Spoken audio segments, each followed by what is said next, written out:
A new study says there's a 70% chance that a recession will occur in the next 6 months.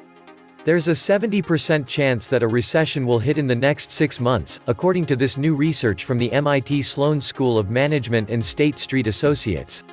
The researchers created an index comprised of 4 factors and then used the Mahalanobis distance, a measure initially used to analyze human skulls, to determine how current market conditions compared to prior recessions. The global economy is already in the worst distress that we have seen since 2008, and it appears that the global slowdown is actually picking up pace as we have entered 2020. Banks create money from loans. The markets are high, but debts are even larger. The economy booms on borrowed money until you hit the Minsky moment. The bankers have loaded our economy up with their debt products, but we've seen the Minsky moment coming. Our economy is on the edge of the precipice, and the last thing we need is any more problems. The banks were using stock gains to maintain liquidity. Powell wants to keep those banks afloat. Ultimately, stocks are just a part of that puzzle. I am still of the belief the economy was toast in 2008. The last 11 years as a form of life support. Pulling the plug is the decision that's faced today. Trillions in debt to squeeze out a miserable 1.8% GDP growth. The juice ain't worth the squeeze. The U.S. Manufacturing Weekly Hours Index has been plunging since mid-2019, now at some 40.40. And along comes the coronavirus. China did what everyone else did, but saw that their economy had filled up with the bankers' debt products before it crashed. China claiming everything is under control is ludicrous. The official numbers from China have said that the virus growth rate for the past 10 or so days has been linear, at approximately 3,000 to 4,000 cases per day. This has nothing to do with the growth rate of the virus and everything to do with test kit availability and the fact the testing labs are running at maximum capacity. If it's growing faster than they can test for it, it's out of control. In the last 24 hours, according to the World Health Organization, we had the most cases in a single day. The primary concern is not as much for the dead and dying, as it is for the millions of people not working, not out shopping and not traveling. Kind of cold-hearted but true. China is clearly lying about this virus. They'd never shave a few points of their GDP for the flu. 400 million people are now under lockdown. That's more than the entire population of the US. Locked it down, people can't produce or consume. Let's say 25% of the 400 million under lockdown are working age. That's 100 million people not going to work. China is an export and construction-based economy with a mountain of debt. Regional Chinese banks were already collapsing pre-virus. China is now on the precipice. On top of its domestic problems, China has a big problem with its other largest trade partner. The EU is China's largest trading partner, and China is the EU's second largest trade partner after the United States. However, the EU continues to slow down, as EU growth slowed to just plus 0.1%. France's economy contracts by 0.1% in the last quarter. Italy is shrinking by 0.3%. German industrial production fell for the 5th time in the last 7 months. According to the OECD, the German economy is expected to grow by 0.4% in 2020 and 0.9% in 2021. German factory orders contracted 2.1% month-on-month. I cannot see a pathway towards China reaching even recently reduced economic growth estimates for this year. I am stunned that any growth at all is predicted. There will be macro lessons aplenty about how rolling debt, supply chain disruptions, and severe drops in demand for commodities all interact globally. This thing will explode worldwide when you think it's over. Coronavirus will succeed in destroying China and the global economy. This whole event is quite fortuitous for Trump and the US. The realization of just how vulnerable Chinese supply lines are, coupled with the poor quality and theft of IP, will cause everyone left there to leave. China's January trade data, due to be released today, will be delayed until next month. The long-awaited black swan is here. When these clowns realize they can't convince us that we are heading toward imminent recession, they will instead assert that we are actually in a recession. Mark my words. That's how desperate these mental patients have become. We are moving towards an economic Armageddon that will shake the world to its core. This observation is based on the fact the numbers simply don't work. Call it a multi-generational realignment if you wish, but in reality, it is the recognition that our path was an unsustainable illusion. The situation has become dire, and the numbers do not work. Borrowing money to pay the interest on past debt and negative interest rates merely is not a prescription that leads to economic nirvana and bliss. Welcome to the Atlantis Report. Since 2008, China has been growing by adding more and more debt, but they can't do that anymore as they have seen the Minsky moment on the horizon. The last thing they needed was the coronavirus. 3 provinces, 60 cities, and 400 million people are now facing China's most strict level of lockdown, as Beijing struggles to contain the coronavirus outbreak as the virus has already spread to more than 24 countries. That's more than 400 million people forcibly locked inside their homes. Shutting down growth means disrupted supply chains. This could end with starvation and sickness. Said differently, coronavirus is not the only way that coronavirus will kill.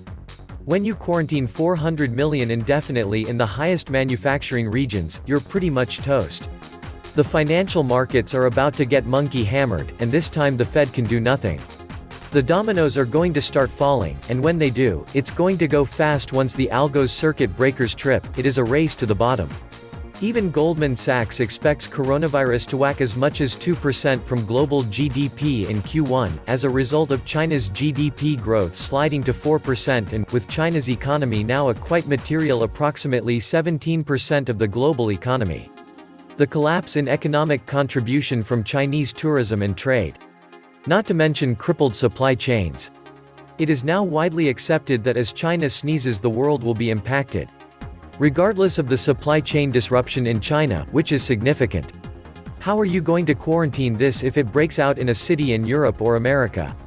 Although in recent weeks, equity and bond markets gave up some of their gains as uncertainty about the economic effects of the coronavirus weighed on investors' sentiment. The markets are still high, but debts are even higher. The banks are now getting direct injections on a daily basis via Fed repos. These idiots are printing billions a day, and it's going straight into the indexes. Powell has the balls even to say this when he and the rest of his whores are the ones jacking the markets. Since September 17, 2019, the New York Fed, with full awareness from Chairman Powell, has funneled more than $6.6 trillion in revolving loans to the trading houses of Wall Street with no vote in Congress and no disclosures as to what firms are receiving this money and why. The Federal Reserve continues to make the U.S. elite super rich richer and richer and even more powerful while the middle class worldwide gets poorer and disappears. The scheme, or better known as the Ponzi scheme. The U.S. elite super rich is delighted with the Federal Reserve. Jamie Dimon knows exactly what he wants. J.P. Morgan Chase has been fingered as the bank that contributed to the Federal Reserve having to intervene in the overnight loan market on September 17 of 2019, and every business day ever since. The Fed, through its money spigot, the New York Fed, has flooded Wall Street's trading houses with hundreds of billions of dollars weekly in cheap loans over the past 3 months. That cheap pre-announced source of liquidity has not only caused the stock market to set multiple new historic highs but has caused the stock of J.P. Morgan Chase to set multiple new historic highs as well. Jamie Dimon, the chairman and CEO of J.P. Morgan Chase, admitted on his quarterly earnings call with analysts that his bank had backed away from lending on September 17. That backing away contributed to the overnight lending rate spiking from an average of about 2% to 10% on September 17. That rate spike was used by the Federal Reserve to justify its interventions. The first of their kind since the financial crisis. Getting all their excuses in a row before things crash, it would appear. Priming the masses with their defense arguments for piling on debt instead of paying it down when they should have. When it all does come crashing down due to the unsustainable debt that never blinked while it kept rising. I wonder if Trump and his cronies will also remind people that the big idea of taking on that debt was Trump promised 4% plus growth that would magically pay down the debt. How will they explain that they failed to achieve either of these things and instead, simply saddled the younger generations with mountains more in debt and decades of misery? Never let a crisis go to waste, always an excuse to devalue the people's savings and prop up big government with artificially low interest rates, soon to be negative. When borrowing stops, creating money stops. It's a fractional reserve system. A slow down refers to the speed at which money changes hands. QE money is cheap money loaned to connected institutions and parties that then loan out that money, or so the story goes. Most of QE money is used to prop up an asset's price by manipulating supply and demand. QE money never reaches the street, only the price increases that are symptomatic of supply and demand manipulation. Real loans need collateral, but derivatives and hypothecated commodities used as collateral mean the loans on which QE is based are really just liar loans. When debt defaults, the money disappears. The joke of this whole financial thing is that Trump, the Congress, the Fed, the big banks, and all of Wall Street know exactly what's coming. As the dollar continues its path into the dustbin of history, as the world is rejecting it more and more as each month goes by. Yet no one has the balls to speak the truth about where we are heading as a result of all of this printing, which is now going vertical in the endgame scenario. Look at quarantine numbers: 11 million last week, 5 million escaped, 400 million today. Next weekend, 50% of China will be in quarantine. It looks like China will be forced to lock down the country this coming week, and the industry will stop. There's going to be mass starvation as food runs out. Other diseases will emerge as bodies overwhelm disposal. We are in uncharted waters. Data, charts, etc. mean fuck all anymore. There is no market, only printing, and the resultant bubble. When it pops is anyone's guess, but I'm willing to bet most will be insolvent by the time it does. Our call at the Atlantis Report remains that one should not expect a US recession ahead of presidential elections. After that, the Greatest Depression and probably even World War III. This was the Atlantis Report. Please like, share, and subscribe. Thank you.